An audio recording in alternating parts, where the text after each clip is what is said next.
Hi good morning friends, कैसे हैं आप सभी लोग। उम्मीद करता हूँ सब अच्छे होंगे। सबसे पहले तो आप लोगों को मैं धन्यवाद देना चाहता हूँ कि बहुत ही कम समय में आपने जो स्नेह और प्यार दिया, जिसमें हमारे सब्सक्राइबर्स 1000 प्लस हो गए आप लोगों की बदौलत, उसके लिए बहुत बहुत धन्यवाद। और आगे भी आपका प्यार और स्नेह ऐसा ही मिलता रहे। देखिए, आज जो है हम लोग बात करते हैं एक्टिव पैसिव का, जो हमारा टॉपिक चल रहा था उसके पार्ट 3 के बारे में। मतलब कि कल मैंने आप लोगों को जो पढ़ाया था, फर्स्ट वीडियो में मैंने आपको प्रेजेंट इंडेफिनिट टेंस के पैसिव बताए थे, और सेकंड वीडियो जो हम लोगों ने बनाई थी, ठीक है, सेकंड वीडियो के माध्यम से मैंने आप लोगों को बताया था कि पास्ट इंडेफिनिट के पैसिव कैसे बनते हैं, और मैंने आप लोगों को चार्ट बताया था, उसके थ्रू हम किसी भी टेंस के पैसिव को बना सकते हैं। ठीक है ना।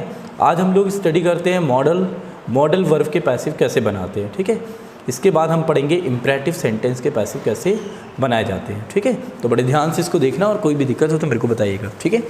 चलिए देखिए, आज हम लोग बात करते हैं modal verbs.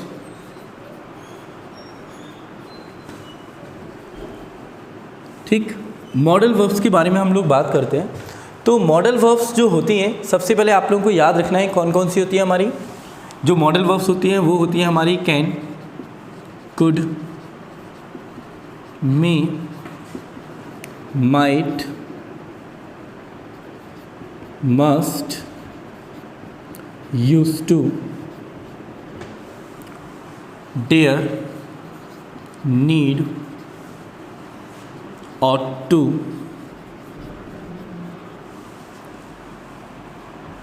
can, could, may, might, must, used to, dare, need, ought to, should, would। 1 2 3 4 5 6 7 8 9 10 11। देखिए 11 हमारी क्या होती है, मॉडल वर्ब होती है। अब इन्हीं में हम कनेक्ट करके आगे बना सकते हैं, जैसे कि हैज़ टू, हैव टू, ठीक, will have to, shall have to और हैड टू। इनका यूज़ हम लोग जानते हैं कि जब भी कोई चीज़ हमें कंपेल करना हो, मतलब मजबूरी में कोई भी काम करना हो, कंपेल करते हम, तो इनका यूज़ हम कंपल्सन में करते हैं। कंपल्सन का मतलब क्या होता है, मजबूरी। ठीक है ना। Has to, have to, will have to, shall have to और हैड टू। ठीक, तो ये हमारे जनरली कभी भी अगर आपको ये वर्ब दिखाई देती है, ठीक है ना, कभी भी आपको यदि ये वर्ब दिखाई देती है तो आपको क्या करना है, सबसे पहले इसको अच्छे से समझो कि can, could, may, might, must, used to, dare, need, ought to, should, would, has to, have to, will have to, shall have to, had to. यदि कभी भी आपको ये वर्ब दिखाई देती है तो आपको इसका अगर पैसिव बनाना है, ध्यान रखना, मैंने आप लोगों को एक बात बताया था लास्ट वीडियो में कि पैसिव वॉइस में हमेशा वर्ब की क्या आती है, थर्ड फॉर्म आती है। ठीक है ना। तो कभी भी आपको ये मॉडल वर्ब आती है और इसका अगर आपको पैसिव बनाना है तो आपको कैसे इसका पैसिव बनाना है, V + V3। ठीक, जो भी आपकी मेन वर्ब आएगी, देखिए इन मॉडल वर्ब के साथ हमेशा मेन वर्ब की क्या आती है, हमारी फर्स्ट फॉर्म। तो ये कब आती है, हमारी एक्टिव। ओके, ये कब आती है, एक्टिव में। लेकिन जब आप पैसिव बनाएंगे तो पैसिव में आपको क्या करना है, V + V3 का यूज़ करना है। ठीक है, यहाँ फर्स्ट फॉर्म है तो उसके पहले B लगाना है और V3 करना है, बस सिंपल सा। ठीक है। इसके बाद यदि आपकी मॉडल वर्ब में हैव आता है, लाइक जैसे आया could have, should have, would have, ठीक, मस्ट हैव। अगर आपके किसी भी मॉडल वर्ब में हैव आता है, क्या लगा आता है, हैव, तो याद रखना इस हैव के साथ हमेशा वर्ब की कौन सी फॉर्म आती है, थर्ड फॉर्म आती है, V3 आती है। तो ये क्या हो गया हमारा, ये एक्टिव है। तो इसका जो आपको पैसिव बनाना है वो कैसे बनाना है, देखिए आप लोगों ने टेंस में पढ़ा था कि प्रेजेंट परफेक्ट, पास्ट परफेक्ट और फ्यूचर परफेक्ट जो टेंस था उसमें क्या हो रहा था, प्रेजेंट परफेक्ट में हैज़ हैव था, तो हमने उसका पैसिव बनाया था हैज़ बीन और हैव बीन। ठीक है। पास्ट का था हमारा हैड, तो हमने उसका पैसिव बनाया था हैड बीन V3। इसी तरह फ्यूचर परफेक्ट का था विल हैव और शैल हैव, तो हमने उसका पैसिव बनाया था विल हैव बीन और शैल हैव बीन। ठीक है, तो इसी तरीके से आपको परफेक्ट के तरीके से ही मॉडल वर्ब का बनाना है कि यदि आपको मॉडल वर्ब में हैव आता है तो जब आप इसका पैसिव बनाएंगे, क्या बनाएंगे, पैसिव, तो इसमें आपको इसका क्या कर देना है, could have been plus V3। ठीक है, would have been plus V3। Okay, should have been V3। मतलब पैसिव वॉइस में आपको क्या करना है कि इन वर्ब में बीन लगा देना है और आपको क्या करना है, थर्ड फॉर्म का यूज़ करना है। इतना आप सभी को समझ में आ गया। तो जब भी मॉडल वर्ब में हैव आता है तो हमें क्या लगाना है, वीन V3, और यदि मॉडल वर्ब में हैव नहीं आता, सिंपल आता है और इसके साथ फर्स्ट फॉर्म आती है, तो हमें क्या लगाना है, V3। ये दोनों देखो क्या होता है, जैसे आप लोगों ने पढ़ा था फ्यूचर इंडेफिनिट, तो विल और शैल जो था, विल शैल के साथ क्या आ रही थी, मेन वर्ब की फर्स्ट फॉर्म। तो हम जब इसका पैसिव बना रहे थे तो इसको किस में कन्वर्ट कर रहे थे, will be shall be V3। ठीक है, हम इसको किस में कन्वर्ट कर रहे थे, will be shall be V3। तो विल शैल फर्स्ट फॉर्म को आप किस में चेंज कर रहे थे, विल बी और शैल बी V3 में। तो उसी तरह पूरे मॉडल वर्ब का बनेगा जैसे फ्यूचर इंडेफिनिट का है, क्या लगाना है आपको, बी प्लस V3। और जो आप परफेक्ट का बना रहे थे, परफेक्ट में आप क्या कर रहे थे, वीन लगा रहे थे, तो उस तरह अगर किसी वर्ब में हैव आता है तो उसका पैसिव बनाते समय हम क्या कर देंगे, हैव बीन V3। क्लियर है, यहाँ तक सभी को समझ में आ गया। सो इसको आप पहले नोट कर लें कि इसका पैसिव कैसे बनेगा, इसमें फर्स्ट फॉर्म आएगी तो ये एक्टिव है, और इन्हीं के साथ वी लगाकर हम V3 करते हैं तो क्या हो जाता है, पैसिव। ओके, अगर आपको हैव आता है तो आप हैव में क्या लगा देंगे, बीन, और इस तरीके से हम इसका पैसिव बना देंगे। ठीक है, तो आप इसको नोट कर सकते हैं।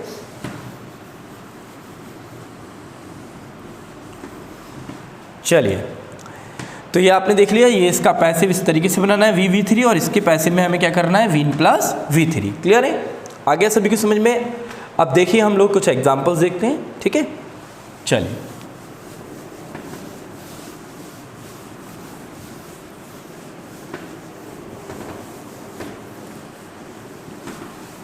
अब देखिए आगे बढ़ते हैं हम लोग। अब हम एग्जाम्पल देखते हैं। जैसे मैंने फर्स्ट सेंटेंस लिखा शी, मैं आपको 5 एग्जाम्पल्स मॉडल वर्ब्स पे बता रहा हूँ, ध्यान से देखिएगा। She can not touch this electric wire. She can not touch this electric wire. देखिए, अब सबसे पहले आपको जो ध्यान देना है कि ये कौन है, हमारी मेन वर्ब। तो मैंने आपको बताया था मेन वर्ब के बाद जो भी आता है वो कौन आता है, हमारा ऑब्जेक्ट। अब देखिए टच के बाद क्या लिखा है, दिस, तो इसे हम इंग्लिश में डेमोस्ट्रेटिव। देखिए मैं आपको थोड़ा सा समझाता हूँ दिस और दैट के बारे में, कि दिस और दैट ये दोनों के दोनों हमारे डेमोस्ट्रेटिव एडजेक्टिव भी होते हैं और डेमोस्ट्रेटिव प्रोनाउन भी होते हैं। अब पहले समझे कि डेमोस्ट्रेटिव एडजेक्टिव क्या और डेमोस्ट्रेटिव प्रोनाउन क्या है। अगर आपको कभी भी दिस और दैट के साथ कोई नाउन आता है, ठीक, तो याद रखना प्रोनाउन के बाद कभी भी नाउन नहीं आ सकता। किसके बाद आता है, एडजेक्टिव के बाद। ठीक है, तो दिस और दैट हमारा कौन है, एडजेक्टिव, तो इसीलिए क्या बना हमारा डेमोस्ट्रेटिव एडजेक्टिव। इसको हम क्या बोलते हैं, डेमोस्ट्रेटिव एडजेक्टिव, जब इसके बाद नाउन आ रहा है। और यदि इसके बाद नाउन नहीं आता दिस और दैट के बाद, तो ये हमारा क्या बन जाता है, डेमोस्ट्रेटिव प्रोनाउन। फॉर एग्जाम्पल जैसे मैंने लिखा दिस इज माई बुक, तो यहाँ पर जो दिस है ये डेमोस्ट्रेटिव एडजेक्टिव है, डेमोस्ट्रेटिव प्रोनाउन।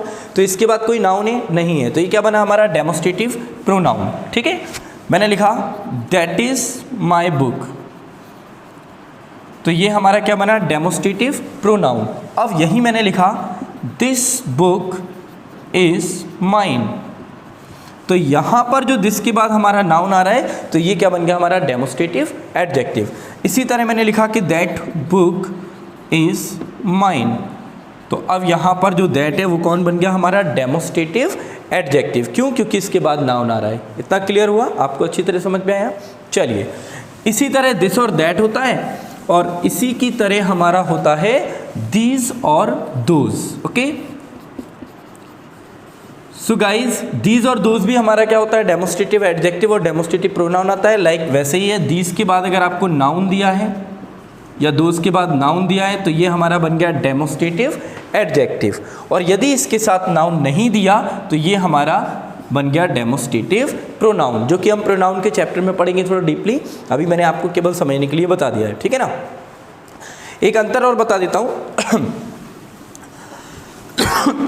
कि देखिए दिस जो होता है, दिस का यूज़ करते हैं हम कोई भी एक चीज़ जो हमारे पास है, जैसे मैंने बोला दिस इज़ माई पेन, और अगर वहाँ पर कोई चीज़ दूर है मेरे से और उसके लिए अगर मैं इंडिकेट करता हूँ तो मैं उसको बोलूँगा दैट। लाइक मैंने बोला that is Rahul, that is my friend, that is my phone, तो वो क्या हो गया हमारा दैट। और मैंने बोला this is my pen, this is my book, this is my phone, तो यो मेरे पास है। सिंगुलर के लिए हम किसका यूज़ करते हैं, दिस का। इसी तरह अगर कोई चीज़ प्लूरल है तो उसके लिए हम जो पास में है उसके लिए क्या यूज़ करते हैं, दीज। लाइक दिस, मैंने बोला दीज आर माई बुक्स, एक से ज़्यादा है, these are my friends, okay. तो एक से ज़्यादा, मोर देन वन के लिए हम किसका यूज़ करते हैं, दीज, जो हमारे पास है। और अगर दूर है कोई चीज़ हमसे तो उसके लिए हम किसका यूज़ करते हैं, दोज का। जैसे मैंने बोला those are my friends, okay, those are my students, तो इसके लिए हम किसका यूज़ करते हैं, दोज का। Those are my books, those are my pens, तो इसके लिए हम यूज़ करते हैं दोज का। क्लियर हो गया, this that this those, okay. Come to the point. तो देखिए मैंने आप लोगों के सामने एक सेंटेंस लिखा है, she can not touch this electric wire. Look at here, बड़े ध्यान से इसको देखना। तो टच हमारी वर्ब है, इसके बाद लिखा है दिस इलेक्ट्रिक वायर, तो ये पूरा एक ही वर्ड है, इलेक्ट्रिक वायर। तो ये हमारा क्या बना, ऑब्जेक्ट। तो ये कौन है, डेमोस्ट्रेटिव एडजेक्टिव, और इसके बाद ये नाउन दिया हुआ है, ठीक है ना। तो she can not touch this electric wire. अब इसका पैसिव बनाएंगे तो सबसे पहले हम किसको आगे लाएंगे, दिस इलेक्ट्रिक वायर को, ठीक है। मैंने लिखा दिस इलेक्ट्रिक वायर, ओके। इतना सभी को समझ में आ गया। अब जो कैन नॉट है इसको हम वैसे का वैसा लिखेंगे as it is, can not, और इसमें क्या लगाएंगे, वी। मैंने आपको बताया था क्या लगाना है, we.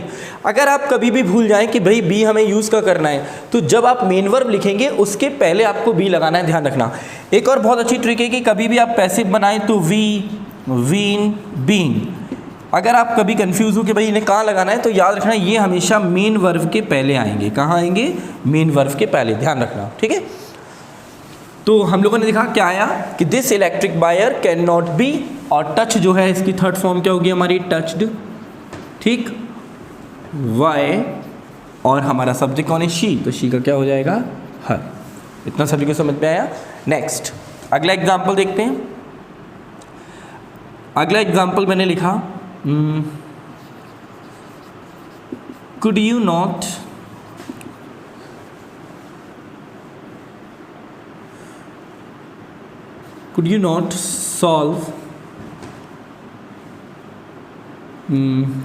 solve my problem yesterday, okay? Could you not solve my problem yesterday, okay? अब देखिए आपको करना क्या है, ये मॉडल वर्ब आगे दिए तो कुड के प्लेस पर हमें कुड लिखना है, क्योंकि इंटरोगेटिव है। जब भी हेल्पिंग वर्ब आगे आती है तो क्या कहलाती है, ये इंट्रोगेटिव सेंटेंस, कुड। अब जो सब्जेक्ट है इसके प्लेस पे क्या आएगा, ऑब्जेक्ट। तो ऑब्जेक्ट को मैंने आपको फाइंड आउट करने के लिए क्या बताया कि जो भी मेन वर्ब के बाद दिया है, तो आपने देखा सॉल्व, तो सॉल्व के बाद क्या दिया है, माय। अब माय हमारा कौन है, पजेसिव एडजेक्टिव। तो पजेसिव एडजेक्टिव कभी भी हमारा ऑब्जेक्ट नहीं हो सकता, उसके साथ जो नाउन होता है वो पूरा होता है। तो माय प्रॉब्लम, तो ये पूरा का पूरा हमारा क्या हो गया, ऑब्जेक्ट हो गया। तो मैं इसको आगे लेके आया, कुड माय प्रॉब्लम। और मैंने पिछली वीडियो में आपको बताया था कि कभी भी ये पजेसिव एडजेक्टिव होते हैं, इन्हें हम चेंज नहीं करते, ध्यान रखना, वैसे का वैसा ही लिखते हैं। Could my problem be solve, solve की थर्ड फॉर्म क्या होगी हमारी, solve. Could my problem be solve. अब क्या लिखा है, सब्जेक्ट, तो सब्जेक्ट वाई यू, और जो यस्टरडे है वो हमारा कहाँ आएगा, लास्ट में आएगा। क्यों आया लास्ट में, मैंने आपको लास्ट वीडियो में बताया था कि कभी भी एडवर्ब ऑफ टाइम आता है तो उसका प्लेस कहाँ होता है, लास्ट में होता है, ठीक है। नेक्स्ट क्वेश्चन देखते हैं हम लोग। मैंने लिखा why must we watch this movie. अब आपके सामने क्वेश्चन है why must we watch this movie, okay. तो हम इसको कैसे करेंगे, वाई मस्ट, ओके, ऑब्जेक्ट कौन है हमारा, दिस मूवी, ठीक है। तो क्या आएगा, why must this movie we watch की थर्ड फॉर्म क्या होगी, वॉच्ड, वाई, और सब्जेक्ट कौन है, वी, तो वी का ऑब्जेक्टिव केस क्या होता है? अस। इतना सभी को समझ में आया? Why must this movie we watched why us. 4th number का क्वेश्चन देखते हैं हम लोग। मैंने लिखा who should help the poor, who should help the poor। ठीक है, अब देखिए हु को हम किस में कन्वर्ट करते हैं? मैंने आप लोगों को बताया था कि हु को हम वाई हुम में कन्वर्ट करते हैं। ठीक है, वाई हुम। इसके बाद क्या आएगा हमारा? शुड। ऑब्जेक्ट कौन है हमारा? द पुअर, तो इसको क्या लिखेंगे? द पुअर को द पुअर ही लिखेंगे। वी और हेल्प की थर्ड फॉर्म क्या होती है हमारी? हेल्प। ठीक, तो क्या बनेगा? Why whom should the poor we help. इतना सभी को समझ में आया? हमेशा याद रखना जो वी है वो कहाँ आएगा? मेन वर्ब के पहले। आप देख सकते हैं इसमें किसी भी सेंटेंस में तो वी का यूज़ क्या है हमारा? मेन वर्ब के पहले। अब हम देखते हैं जो मैंने आपको इसमें हैव वाला बताया था। ठीक है, सो इसको नोट कर लें पहले आप लोग। चलिए आगे देखते हैं हम लोग।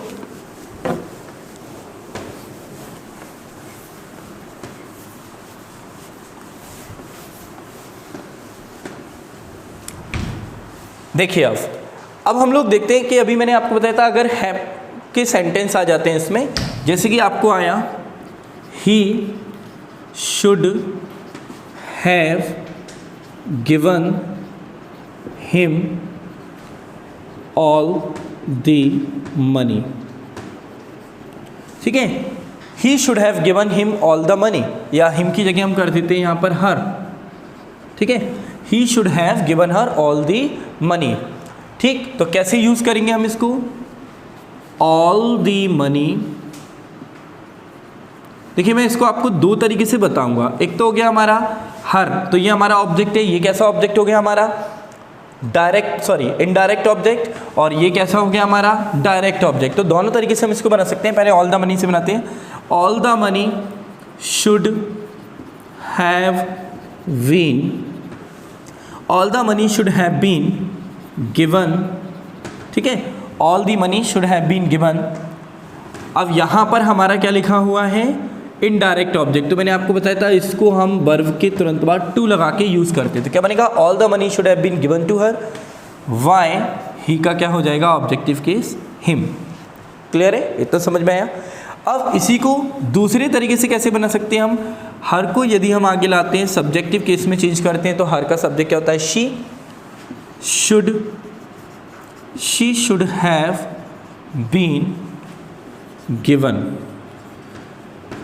ऑल दी मनी बाय, और ही का ऑब्जेक्टिव केस क्या होगा? हिम। सभी को समझ में आया? तो इस तरीके से हम इसको बना सकते हैं। अब इसी का नेगेटिव इंटरोगेटिव देख सकते हैं आप लोग। जैसे मैंने बोला कुड ही हैव सॉल्व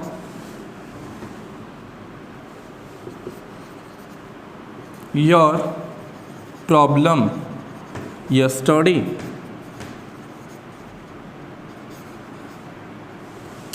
ठीक, तो हमने क्या यूज़ किया? कुड के प्लेस पर हम कुड का यूज़ करेंगे।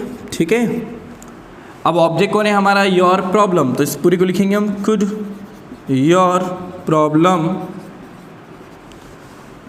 Have been solve.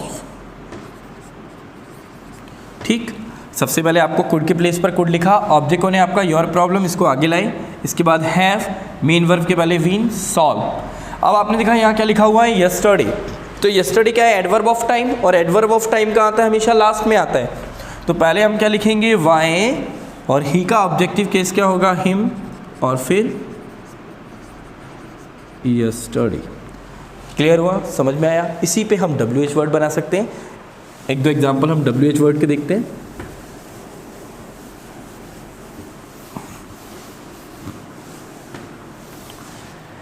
देखिए अब जैसे मैंने लिखा कि why should she have, why should she have done this work. ठीक, ये क्वेश्चन लिखा है why should she have done this work, तो हम वाई के प्लेस पर वाई लिखेंगे, ठीक है, और शुड के प्लेस पर शुड लिखेंगे। This work have been done why, और शी का क्या हो जाएगा, हर। ठीक है, एक लास्ट एग्जांपल देखते हैं हम, हु। जैसे मैंने लिखा हु शुड हैव इन्फॉर्म्ड अस। ठीक, तो हु को हम किस में चेंज करते हैं, वाई हुम में।